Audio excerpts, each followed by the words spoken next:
ग्राम सरपंच से लेकर राष्ट्रपति प्रधानमंत्री की सैलरी। नंबर 9, सरपंच की सैलरी। सरकार के द्वारा सरपंच को हर महीने 50,000 तक वेतन दिया जाता है।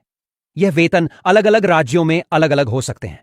नंबर 8, देश के गृह मंत्री और अलग अलग राज्य के सभी गृह मंत्री को अपने काम के हिसाब से सैलरी मिलती है। गृह मंत्री की सैलरी लगभग 1,50,000 होती है। नंबर 7, विधायकों की सैलरी। राज्य के विधायक का वेतन अलग अलग होता है।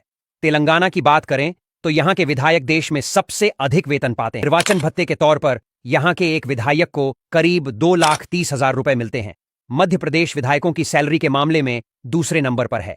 यहां विधायकों का मासिक वेतन करीब 2,10,000 रुपए मिलते हैं। नंबर 6, संसद सदस्यों को संसद सदस्य भत्ता और पेंशन अधिनियम के तहत वेतन मिलता है। संसद के सभी सदस्यों को प्रतिमाह 1,00,000 रुपए का वेतन और संसद में मुफ्त में खाना के साथ साथ कई अन्य सुविधाएं भी मिलती हैं। नंबर 5, किसी राज्य के राज्यपाल का वर्तमान वेतन अन्य अनुलाभों और लाभों सहित 3,50,000 रुपए होता है। भारत के राष्ट्रपति 5 साल के कार्यकाल के लिए राज्यपाल की नियुक्ति करते हैं। नंबर 4, भारतीय प्रधानमंत्री के वेतन में एक सांसद का मूल वेतन यानी 1,60,000 रुपए प्रतिमाह शामिल है। उनका मूल वेतन 50,000 रुपए है, जिसमें 30,000 रुपए का सत्कार भत्ता, 45,000 रुपए का सांसद भत्ता, 62,000 रुपए का दैनिक भत्ता, परिवहन, आवास और स्वास्थ्य सुविधाएं हैं। नंबर 3, मुख्यमंत्री का वेतन अलग अलग राज्यों में अलग अलग होता है। दिल्ली के मुख्यमंत्री अरविंद केजरीवाल को प्रति माह 4 लाख रुपए का वेतन मिलता है।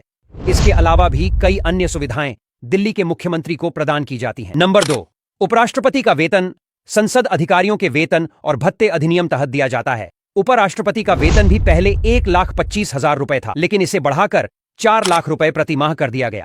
भारत के राष्ट्रपति के वेतन के अलावा परिवहन, आवास और चिकित्सा जैसी अन्य सुविधाएं भी सरकारी खर्च पर दी जाती हैं। नंबर 1, भारतीय राष्ट्रपति का वेतन राष्ट्रपति की उपलब्धि और पेंशन अधिनियम 1951 कानून के तहत दिया जाता है। इसके अलावा भारत के राष्ट्रपति उच्चतम वेतन वाला एक सरकारी अधिकारी होता है।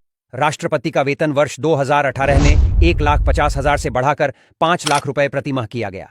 उन्हें ट्रेन, आवास, हवाई और रेल यात्रा, टेलीफोन, सुरक्षा, चिकित्सा, भारतीय वायुसेना के पायलटों के साथ बीमा और 340 जैसी अन्य सुविधाएं भी फ्री मिलती हैं।